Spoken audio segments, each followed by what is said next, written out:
Yo YouTube, comment ça va aujourd'hui? Ici Calbel et on se retrouve pour une nouvelle vidéo dans laquelle nous allons découvrir la nouvelle masterclass de Realme, le Realme GT Neo 3. Comme tu peux le voir, je l'ai juste ici, je le teste depuis quelques jours. Je suis sûre que vous êtes curieux, donc c'est parti, n'attendons plus que la vidéo commence.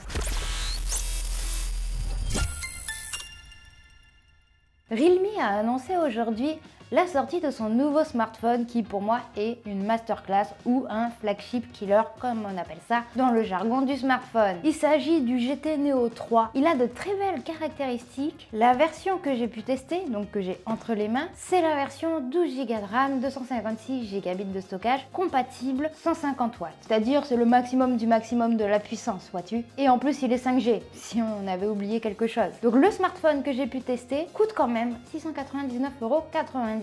Même si là, à sa sortie, il va y avoir des réducs. Il y a aussi des petits frères qui sont là, bien évidemment. Mais celui que j'ai testé, c'est celui-ci, le plus haut de gamme. N'attendons pas plus, découvrons ce smartphone. Déjà, on a la boîte d'un Realme GT qui est toujours très classe, hein, avec la police GT Neo 3 en italique. Oui, je mime les polices de caractère. Italique. Qu'avons-nous d'autre? Il va fonctionner sous Android, bien évidemment. Bien sûr.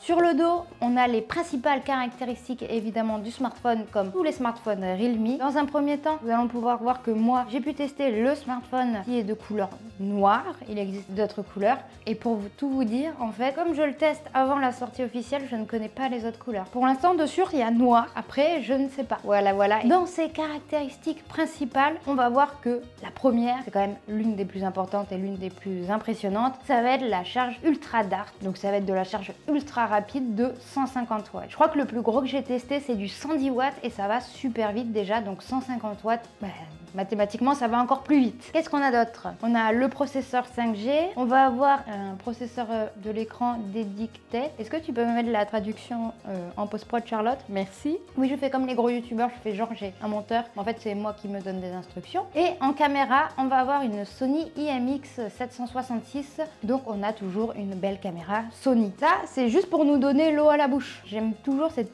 petit listing là, ça donne toujours très envie de tester le smartphone. Quand on ouvre la boîte, on a toujours le petit carton des fascicules qui dit Hey, welcome to the Realme family. Eh bien, merci pour cet accueil. Avec à l'intérieur, évidemment, l'outil pour la carte SIM, le guide d'utilisation rapide et un autre papier. Après, nous avons le smartphone en lui-même. On a une autre petite languette pour enlever le carton du smartphone. En dessous, on a le câble de charge USB-C vers USB, qui est un câble de charge classico-classique. Et ben non, en fait, je me suis trompée, j'ai parlé beaucoup trop vite. C'est un câble de charge USB-C vers USB-C, ça paraît plus logique en effet. Nous avons la coque du smartphone, donc la coque transparente qui va avec tous les smartphones Realme. Ici, on peut voir l'emplacement pour les capteurs photo. Et là, El Famoso bloc de charge 150 watts. C'est grâce à ce bloc de charge, ton téléphone va se recharger hyper rapidement. Mais je vous parlerai de la charge et de la batterie un peu plus tard dans cette vidéo. Comme d'habitude, il n'y a pas de superflu dans les boîtes de Realme. Il n'y a que le strict nécessaire et c'est parfait. Maintenant, le téléphone en lui-même. Quoi qu'il dit, qu'est-ce qu'il a? Déjà, je vais vous montrer la couleur. Je vais peut-être enlever cette étiquette parce que c'est pas où. Donc oui, il est noir et il est noir mat et ça c'est beau. Tout ce qui est mat, ça ne me prend pas les traces de doigts. J'adore. Vraiment, j'ai mis du temps à dire le mot j'adore. C'est noir métallique, noir asphalte comme ils disent. Je sais pas si tu vois, mais c'est magnifique. Non, c'est propre, c'est beau. T'as le bloc photo qui est super bien intégré avec la caméra principale et les deux autres caméras juste en dessous avec le flash au milieu. Ça change un petit peu que les trois caméras.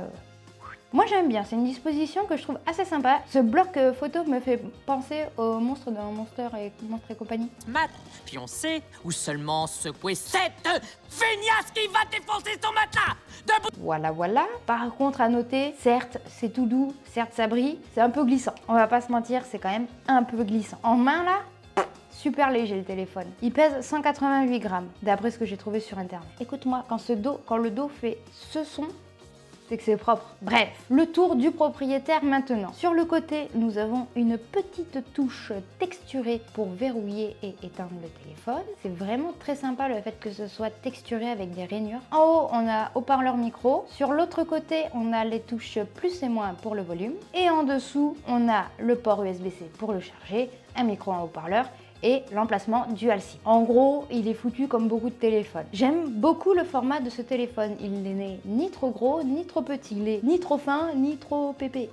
Il est pas trop gros, quoi. L'originalité, ça va vraiment être son dos mat et les emplacements des caméras sur le bloc caméra. C'est beau, c'est propre. Voilà, on sent qu'on a mis quand même 700 € dans un téléphone, si tu vois ce que je veux dire. Du coup, sur la face du smartphone, on a l'écran du smartphone, Charlotte. C'est un écran qui va prendre en quasi-totalité la surface du téléphone, c'est vachement cool. Je dirais que ça prend 85-90% de la surface du téléphone. C'est un bel écran AMOLED 6,7 pouces qui a une résolution Full HD+ de 1084 par 2412 pixels. On va avoir une fréquence de rafraîchissement de 120 Hz et une fréquence d'échantillonnage tactile de 100 Hz. Là, comme tu peux le voir, j'ai déjà mis la petite option GT parce que c'est un Realme GT Neo 3. Et dès que tu l'actives, poum, ça fait une petite animation en mode 120 Hz en taux de rafraîchissement. Tu es en mode GT, on va à fond. Tu peux aussi le désactiver et te mettre en mode automatique. Tout ça pour dire que l'écran est vraiment très agréable à utiliser car très grand par rapport au smartphone. Évidemment, moi quand c'est du 120 Hz, j'adore, c'est hyper fluide. La navigation est très cool d'un point de vue personnalisation avec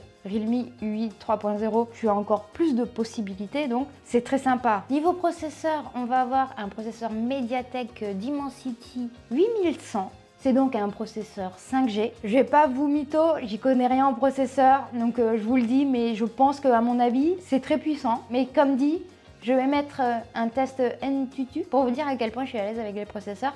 Bref, le score Antutu de ce téléphone, parce que je vais pas faire semblant de savoir de quoi je parle. Niveau batterie et autonomie, comme dit, il est compatible avec la charge super rapide. Il y a aussi des versions qui ne sont pas compatibles avec le 150 watts et tu payeras moins cher le smartphone. On a une charge de 4500 mAh et j'ai fait un test. J'ai branché le téléphone à son énorme bloc secteur. Il reconnaît direct que c'est de la charge rapide. La petite batterie en haut à gauche se met en violet. Le mode charge rapide est activé et tu peux le voir en temps réel, les chiffres qui montent. Je l'ai laissé charger comme ça pendant 5 minutes. Au tout début du test, j'étais à 38% de batterie. Au bout de 5 minutes, j'en avais pris 32 plus. Donc j'étais à 68-69%.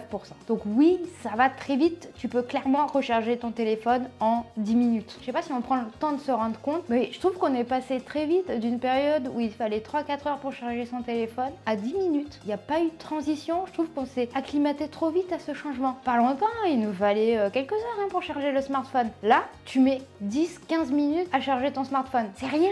Nous allons parler de la première grosse nouveauté de ce téléphone.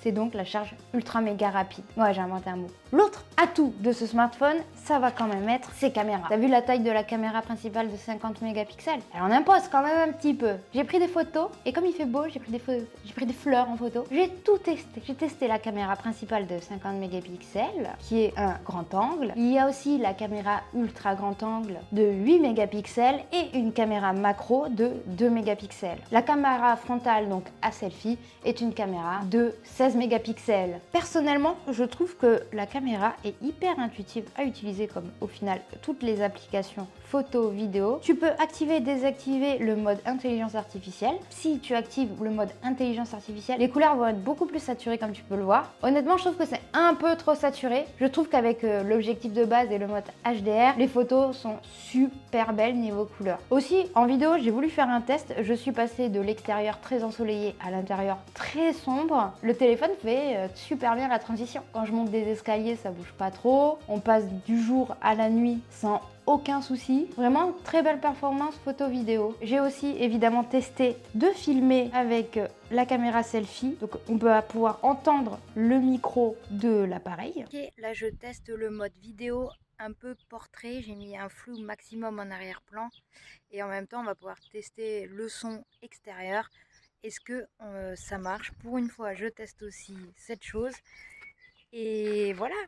Donc le son est vraiment très bon. J'étais en extérieur, les oiseaux chantaient, elle pu l'entendre. J'avais réglé le mode flou d'arrière-plan à fond. Cette nouvelle, moi je vais appeler ça une masterclass parce que flagship killer, j'arrive pas à le dire. Ce nouveau smartphone masterclass de Realme est vraiment super sympa. Il a tout ce qu'on demande dans un téléphone, voire plus en 2022. On n'a plus besoin de se demander si on a assez de batterie. Photo, vidéo, Tout ça, on n'a même plus besoin de se demander si on a assez de lumière ou pas. Niveau puissance, tu vas pouvoir jouer à lo que quieres, normalement. La sortie sonore est très propre. Bref, rien à dire, c'est vraiment un très bon smartphone. Le petit plus va être évidemment son dos mat, même si il est du coup très glissant. Faites attention, je vous le dis. J'espère que cette vidéo vous aura plu. Malheureusement, celle-ci touche déjà à sa fin. Il est donc temps pour moi de vous dire à ciao, bonsoir et à très bientôt pour de nouvelles vidéos. Surtout, n'hésite pas à t'abonner à ma chaîne YouTube.